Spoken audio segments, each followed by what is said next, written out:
वो लड़की जिसके पास सब कुछ था, करोड़ों की संपत्ति, आलीशान बंगला, लग्जरी गाड़ियां। लेकिन एक दिन उसने ये सब कुछ एक अजनबी के लिए छोड़ दिया। क्यों? ये कहानी सिर्फ एक अमीर लड़की की नहीं है। ये कहानी है उस पल की जब इंसान पहली बार इंसान बनता है। रिया मल्होत्रा नाम सुनते ही लोगों की आंखों में चमक आ जाती थी। मुंबई की सबसे बड़ी बिजनेस फैमिली की इकलौती वारिस, जिसके पास वो सब कुछ था जिसके बारे में आम लोग सिर्फ सपने देखते हैं। करोड़ों की गाड़ियां, समंदर के किनारे बना शीशे जैसा चमकता बंगला और हर वो सुविधा जो जिंदगी को आसान बना दे। लेकिन अजीब बात ये थी कि इतनी सारी चीजों के बावजूद रिया की आंखों में अक्सर एक खालीपन तैरता रहता था, जैसे कुछ बहुत जरूरी चीज उससे छूट गई हो। उस दिन भी सुबह सुबह वो अपने कमरे की खिड़की के पास खड़ी थी। सामने अरब सागर की लहरें उठ रही थीं, लेकिन उसके दिल के अंदर सब कुछ शांत था, खामोश और थोड़ा सा भारी। नीचे से उसकी माँ की आवाज आई, रिया, आज तुम्हारी एक बहुत जरूरी मीटिंग है, भूल मत जाना। रिया ने हल्की सी मुस्कान बनाई, लेकिन जवाब नहीं दिया। उसे पता था कि आज फिर वही होगा। लोग आएंगे, प्रोजेक्ट्स की बातें होंगी, पैसे की बातें होंगी, और दिन खत्म हो जाएगा बिना किसी असली एहसास के। कुछ मिनट बाद वो नीचे आई। टेबल पर नाश्ता लगा था, लेकिन उसे भूख नहीं थी। उसने बस एक कप कॉफी उठाई और बाहर गार्डन में चली गई। अचानक उसकी नजर गेट के बाहर खड़े एक छोटे से लड़के पर पड़ी। वो लड़का फटे पुराने कपड़ों में था और गार्ड से कुछ कह रहा था। रिया ने ध्यान से देखा। वो शायद खाने के लिए मांग रहा था। रिया के कदम अपने आप उसकी तरफ बढ़ गए। क्या चाहिए तुम्हें? उसने पूछा। लड़का थोड़ा डर गया, लेकिन फिर धीरे से बोला, दीदी, कुछ खाने को मिल जाता तो। रिया कुछ सेकंड तक उसे देखती रही, फिर अंदर जाकर खुद अपने हाथ से एक प्लेट में खाना लेकर आई और उसे दे दिया। लड़के की आंखों में चमक आ गई। उसने जल्दी जल्दी खाना शुरू कर दिया, जैसे उसे डर हो कि कोई उससे ये भी छीन न ले। रिया वहीं खड़ी उसे देखती रही, और पहली बार उसे महसूस हुआ कि ये छोटा सा काम उसके सारे महंगे कामों से ज्यादा सुकून दे रहा है। उसी पल उसके अंदर कुछ बदलने लगा। उसने मन ही मन सोचा, मैं इतने बड़े बड़े काम करती हूँ, लेकिन असली जरूरतमंदों के लिए मैंने क्या किया? उस दिन मीटिंग में बैठते हुए भी उसका ध्यान बार बार उसी लड़के की तरफ जा रहा था। लोग सामने प्रेजेंटेशन दे रहे थे, मैम, इस प्रोजेक्ट से हमें 50 करोड़ का प्रॉफिट होगा। लेकिन रिया के दिमाग में सिर्फ एक सवाल घूम रहा था, क्या सिर्फ पैसा कमाना ही जिंदगी का मकसद है? मीटिंग खत्म होते ही उसने अचानक फैसला लिया, मैं कुछ दिनों के लिए बाहर जा रही हूँ। उसने अपने मैनेजर से कहा। कहाँ, मैम? मैनेजर ने हैरानी से पूछा। रिया ने बिना सोचे जवाब दिया, किसी गांव में।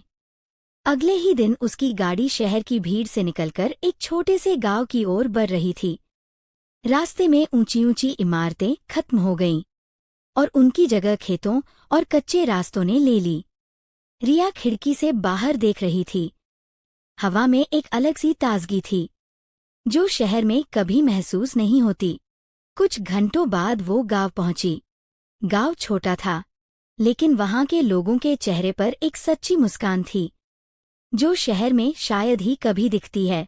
रिया गाड़ी से उतरी और धीरे धीरे चलने लगी। उसे कुछ जरूरी सामान खरीदना था, पानी, बिस्किट और थोड़ा खाना। थोड़ी दूर चलने के बाद उसे एक छोटी सी दुकान दिखी। दुकान इतनी साधारण थी कि पहली नजर में कोई उसे नजरअंदाज कर दे, लेकिन रिया वहीं रुक गई। दुकान के अंदर एक बूढ़ा आदमी बैठा था। सफेद बाल, झुर्रियों से भरा चेहरा, लेकिन आंखों में अजीब सी शांति। नमस्ते चाचा, रिया ने कहा। खुश रहो बेटी, बूढ़े ने मुस्कुराते हुए जवाब दिया। रिया ने कहा, मुझे पानी और कुछ खाने का सामान चाहिए। बूढ़े ने तुरंत एक मटका उठाया और गिलास में पानी भरकर उसके सामने रख दिया। बोतल तो नहीं है बेटी, लेकिन ये पानी दिल से ठंडा है। रिया हल्का सा मुस्कुराई और पानी पी लिया। जैसे ही पानी उसके गले से उतरा, उसे एक अजीब सा सुकून महसूस हुआ, जैसे ये सिर्फ पानी नहीं बल्कि उस मिट्टी की सादगी भी उसके अंदर उतर गई हो। और क्या चाहिए? बूढ़े ने पूछा। कुछ बिस्किट दे दीजिए, रिया ने कहा। बूढ़े ने एक पुराना सा डिब्बा खोला और उसमें से 2 पैकेट निकालकर उसे दे दिए। रिया ने पर्स निकाला, लेकिन उसमें सिर्फ 2000 रुपए का नोट था। चाचा, छुट्टे हैं? उसने पूछा। बूढ़ा हल्का सा हंसा। बेटी, यहाँ तो 100 रुपए का छुट्टा भी मुश्किल से मिलता है, 2000 कहाँ से दूं? रिया ने बिना सोचे कहा। कोई बात नहीं, आप रख लीजिए। बूढ़े का चेहरा अचानक गंभीर हो गया। नहीं बेटी, हम उतना ही लेते हैं जितना हक होता है। रिया चौंक गई। लेकिन चाचा। नहीं, बूढ़े ने मुस्कुराते हुए कहा। मेहनत का पैसा ही पेट भरता है, ज्यादा पैसा सिर्फ लालच बढ़ाता है। रिया कुछ पल के लिए चुप हो गई। उसने पहली बार किसी को इतने बड़े पैसे को इतनी आसानी से ठुकराते हुए देखा था। तभी एक छोटा बच्चा दुकान पर आया। उसके पैर नंगे थे, कपड़े फटे हुए, लेकिन आंखों में उम्मीद थी। दादा, एक बिस्किट देना। पैसे बाद में दे दूंगा, उसने धीरे से कहा। रिया ने सोचा, अब बूढ़ा मना करेगा, लेकिन बूढ़े ने बिना कुछ पूछे उसे बिस्किट दे दिया। जब हो सके दे देना बेटा, उसने प्यार से कहा। रिया के दिल में कुछ गहराई तक हिल गया। उसने महसूस किया, जहाँ शहर में लोग बिना पैसे के पानी भी नहीं देते, वहीं यहाँ एक गरीब आदमी दूसरे गरीब को उधार में खाना दे रहा है। उसने धीरे से पूछा, चाचा, आपको डर नहीं लगता कि ये पैसे वापस नहीं देगा? बूढ़े ने मुस्कुराकर कहा। बेटी, भरोसा करना सीखो, दुनिया खुद ही बदलती नजर आएगी। रिया ने पहली बार खुद को छोटा महसूस किया। उसके पास सब कुछ था, लेकिन ये सादगी, ये इंसानियत, ये उसके पास नहीं थी। उसने आसमान की तरफ देखा और मन ही मन सोचा, शायद मैं गलत रास्ते पर थी। उसे पता नहीं था कि ये छोटा सा गांव और ये साधारण सी दुकान उसकी पूरी जिंदगी की दिशा बदलने वाली है। और जो वो यहाँ सीखने वाली थी, वो किसी भी बिजनेस स्कूल में नहीं सिखाया जाता, क्योंकि यहाँ उसे मिलने वाला था इंसानियत का असली मतलब और जिंदगी का सबसे बड़ा सच, जो उसे 1 करोड़पति से एक सच्चा इंसान बनाने वाला था। अगली सुबह रिया की नींद पक्षियों की आवाज से खुली। ना कोई अलार्म, ना फोन की रिंग, बस हल्की हल्की चहचहाहट और ठंडी हवा। उसने आंखें खोलीं तो खुद को एक साधारण से कमरे में पाया। मिट्टी की दीवारें, खिड़की से आती सूरज की रोशनी और एक अजीब सा सुकून। रिया ने आसमान की तरफ देखा, जैसे पहली बार उसे अपनी जिंदगी का असली मकसद मिल गया हो। लेकिन उसे ये नहीं पता था कि जो रास्ता उसने चुना है वो इतना आसान नहीं होगा, क्योंकि जहाँ इंसानियत होती है वहीं सबसे बड़ी परीक्षा भी होती है, और उसकी असली परीक्षा अभी शुरू होने वाली थी। उस रात रिया को नींद नहीं आई। गांव की खामोशी में भी उसके अंदर जैसे तूफान चल रहा था। छोटू की आंखें, उसकी माँ का पीला चेहरा और डॉक्टर की वो बात, पहले क्यों नहीं लाए, बार बार उसके दिमाग में गूंज रही थी। वो उठकर बाहर आ गई। आसमान तारों से भरा था, लेकिन उसके मन में सवालों का अंधेरा था। क्या मैं सच में कुछ बदल सकती हूँ, या ये सिर्फ एक एहसास है जो कुछ दिनों में खत्म हो जाएगा? उसने खुद से पूछा। उसी समय पीछे से आवाज आई, नींद नहीं आ रही बेटी? रिया मुड़ी। रामलाल खड़ा था। चाचा, अगर मैं सच में इस गांव के लिए कुछ करना चाहूं, तो कहाँ से शुरू करूं? उसकी आवाज में बेचैनी थी। रामलाल धीरे से उसके पास बैठ गया। जहाँ दर्द सबसे ज्यादा हो, वहीं से शुरुआत करनी चाहिए। अगली सुबह रिया ने फैसला कर लिया। उसने अपने मैनेजर को कॉल किया। मुझे तुरंत कुछ लोगों की टीम चाहिए, डॉक्टर्स, टीचर्स और कुछ भरोसेमंद लोग। मैं गांव में एक छोटा क्लिनिक और स्कूल शुरू करना चाहती हूँ। फोन के उस पार कुछ सेकंड की खामोशी रही। फिर आवाज आई, मैम, ये बहुत बड़ा प्रोजेक्ट है, बिना प्लान के। रिया ने बीच में ही रोक दिया। प्लान बाद में बनेगा, पहले शुरुआत होगी। 3 दिन के अंदर गांव में हलचल बढ़ गई। कुछ लोग शहर से आए, सामान आया और गांव के बाहर खाली पड़ी जमीन पर काम शुरू हो गया। गांव वाले हैरान थे, ये लड़की सच में कुछ बड़ा करने वाली है। छोटू तो हर दिन वहां आकर बैठ जाता था। उसकी आंखों में अब डर नहीं, उम्मीद थी। लेकिन हर कहानी में एक मोड़ आता है, और रिया की कहानी में वो मोड़ भी जल्दी ही आ गया। एक दिन कुछ दबंग किस्म के लोग वहां आए। उनके चेहरे पर अकड़ थी और आंखों में लालच। ये काम बंद करो, उनमें से एक ने ऊंची आवाज में कहा। रिया ने शांत रहकर पूछा, क्यों? वो आदमी हंसा, क्योंकि ये जमीन हमारी है और यहाँ कुछ भी बनाने से पहले हमसे पूछना पड़ता है। रिया चौंक गई, लेकिन ये जमीन तो सरकारी रिकॉर्ड में खाली दिख रही है। दूसरा आदमी आगे बढ़ा, रिकॉर्ड कुछ भी कहे, यहाँ वही होता है जो हम चाहते हैं। गांव में सन्नाटा छा गया। कुछ लोग डर के मारे पीछे हट गए। रिया के लिए ये नया था। शहर में उसने ऐसे हालात कभी फेस नहीं किए थे। लेकिन इस बार वो पीछे नहीं हटी। ये काम रुकेगा नहीं, उसने साफ आवाज में कहा। उस आदमी की आंखें सिकुड़ गईं। बहुत हिम्मत है तुम में, लेकिन याद रखना, ये शहर नहीं है। उस दिन के बाद मुश्किलें बढ़ने लगीं। काम करने वाले मजदूर डरने लगे। कुछ लोग काम छोड़कर चले गए और रात में किसी ने आकर आधा बना हुआ ढांचा तोड़ दिया। सुबह जब रिया ने ये देखा तो उसका दिल टूट गया। वो वहीं बैठ गई, मिट्टी को हाथों में पकड़कर। क्या मैं गलत थी? उसकी आंखों से आंसू गिरने लगे। तभी छोटू उसके पास आया। दीदी, आप रो क्यों रही हो? रिया ने आंसू पोंछे। कुछ लोग नहीं चाहते कि ये सब बने। छोटू ने मासूमियत से कहा, तो क्या हुआ, हम फिर से बना लेंगे ना। रिया ने उसकी तरफ देखा और उस छोटे से बच्चे की बात ने जैसे उसे फिर से खड़ा कर दिया। उसी समय रामलाल भी वहां आ गया। हार मानने का सोच रही हो? उसने शांत आवाज में पूछा। रिया ने सिर झुका लिया। चाचा, मैं कोशिश कर रही हूं। लेकिन रामलाल ने उसकी बात काट दी। बेटी, जब तुम सही काम करती हो तो रास्ते में रुकावटें आना तय है। ये रुकावटें तुम्हें रोकने नहीं, तुम्हें मजबूत बनाने आती हैं। रिया धीरे धीरे खड़ी हुई। उसने अपने आंसू पोंछे और गहरी सांस ली। ये काम रुकेगा नहीं, उसने खुद से कहा। उसने तुरंत एक नया प्लान बनाया। इस बार उसने गांव के लोगों को ही अपने साथ जोड़ना शुरू किया। ये सिर्फ मेरा प्रोजेक्ट नहीं है, ये हम सबका है, उसने सबको समझाया। धीरे धीरे लोग उसके साथ खड़े होने लगे। जिस गांव में पहले डर था, अब वहां हिम्मत दिखने लगी। और जब वो दबंग लोग फिर से आए, तो इस बार रिया अकेली नहीं थी। पूरा गांव उसके साथ खड़ा था। उन लोगों ने देखा और समझ गए कि अब ये काम रोकना आसान नहीं होगा।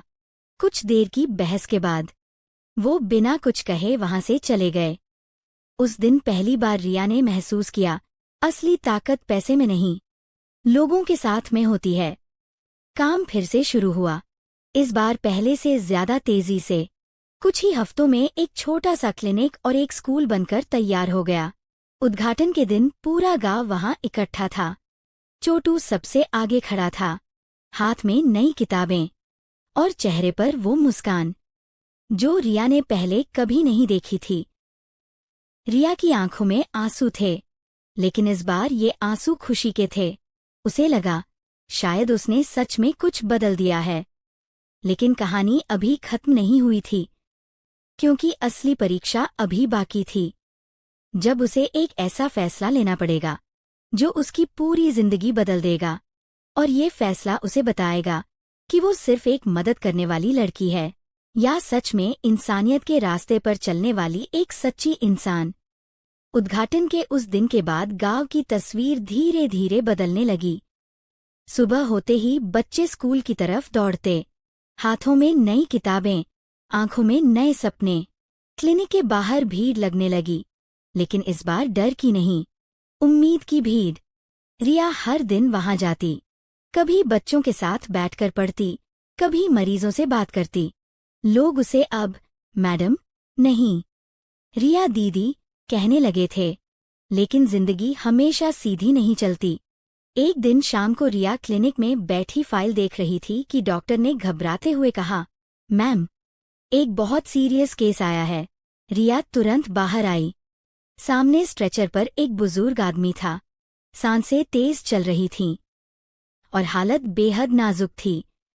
इनका नाम शंकर है, किसी ने बताया। गांव के सबसे पुराने किसान हैं, लेकिन हालत बहुत खराब है।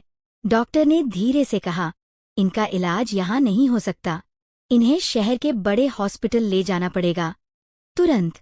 रिया का दिल धड़कने लगा।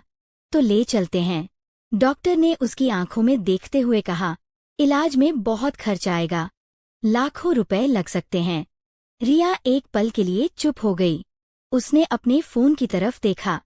बैंक बैलेंस, अकाउंट्स, सब कुछ उसके सामने था। लेकिन उसी समय उसका मैनेजर का कॉल आया। मैम, कंपनी में बड़ा प्रॉब्लम हो गया है। अगर आप तुरंत वापस नहीं आईं तो हमें बहुत बड़ा नुकसान हो सकता है, करोड़ों का। रिया के सामने दो रास्ते थे। एक तरफ उसकी कंपनी, उसकी पहचान, उसका सब कुछ, और दूसरी तरफ एक गांव का बूढ़ा किसान जिसकी जान दांव पर थी। कुछ सेकंड के लिए सब कुछ जैसे थम गया। उसने आंखें बंद की। उसे चोटू की मुस्कान याद आई, रामलाल की बातें याद आईं, और वो दिन याद आया जब उसने खुद से कहा था, मैं कुछ बदलना चाहती हूँ। रिया ने आंखें खोलीं और फोन उठाकर मैनेजर से कहा, अगर कंपनी बच गई तो मैं फिर से खड़ी कर लूंगी, लेकिन अगर एक इंसान की जान चली गई तो मैं खुद को कभी माफ नहीं कर पाऊंगी। उसने कॉल काट दिया। रिया ने बिना एक पल गवाए एम्बुलेंस का इंतजाम किया और खुद शंकर जी के साथ शहर के हॉस्पिटल गई। इलाज शुरू हुआ। दिन बीतते गए, पैसे खर्च होते गए। रिया ने अपनी कुछ प्रॉपर्टी बेच दी, कुछ शेयर भी। लोग हैरान थे, एक अनजान इंसान के लिए इतना सब कुछ। लेकिन रिया के लिए वो अब अनजान नहीं थे। वो उस गांव का हिस्सा बन चुके थे, उसकी जिम्मेदारी बन चुके थे। कई दिनों की कोशिश के बाद एक सुबह डॉक्टर मुस्कुराते हुए बाहर आया। अब खतरा टल गया है, मरीज ठीक हो जाएंगे। रिया की आंखों से आंसू निकल आए। उसने पहली बार इतनी गहराई से राहत महसूस की। जब वो वापस गांव लौटी तो पूरा गांव उसके स्वागत में खड़ा था। किसी के हाथ में फूल थे, किसी के हाथ में मिठाई, लेकिन सबसे खास था उनकी आंखों में कृतज्ञता। शंकर जी धीरे धीरे चलकर रिया के पास आए। उनकी आंखें नम थीं। बेटी, तुमने मुझे दूसरी जिंदगी दी है। रिया ने उनके हाथ पकड़ लिए। नहीं बाबा, ये तो मेरा फर्ज था।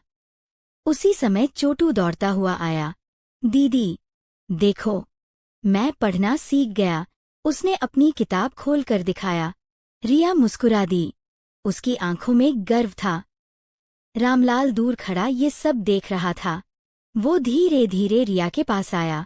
अब समझ आई असली अमीरी क्या होती है। रिया ने हल्की सी मुस्कान के साथ कहा, हाँ चाचा, अमीरी वो नहीं जो बैंक में होती है। अमीरी वो है जो दिल में होती है और जो दूसरों की जिंदगी में रोशनी बन सके। उस दिन के बाद रिया ने फैसला कर लिया, वो अब सिर्फ एक बिजनेसवुमन नहीं रहेगी। वो उन लोगों की आवाज बनेगी जो खुद के लिए कुछ नहीं कर सकते। कुछ महीनों बाद वो छोटा सा गांव अब एक मिसाल बन चुका था। वहां का स्कूल और क्लिनिक दूसरे गांवों के लिए प्रेरणा बन गए। रिया ने अपने बचे हुए बिजनेस को भी इस मिशन में जोड़ दिया। जहां जरूरत होगी वहां मदद पहुंचेगी। लोग उसे अब एक नाम से जानते थे, वो करोड़पति लड़की जिसने अपने पैसे से नहीं, अपने दिल से अमीरी दिखाई। लेकिन असली बदलाव सिर्फ गांव में नहीं आया था। सबसे बड़ा बदलाव रिया के अंदर आया था। अब उसके चेहरे पर वो खालीपन नहीं था, अब वहां सुकून था, खुशी थी, और सबसे जरूरी एक मकसद था।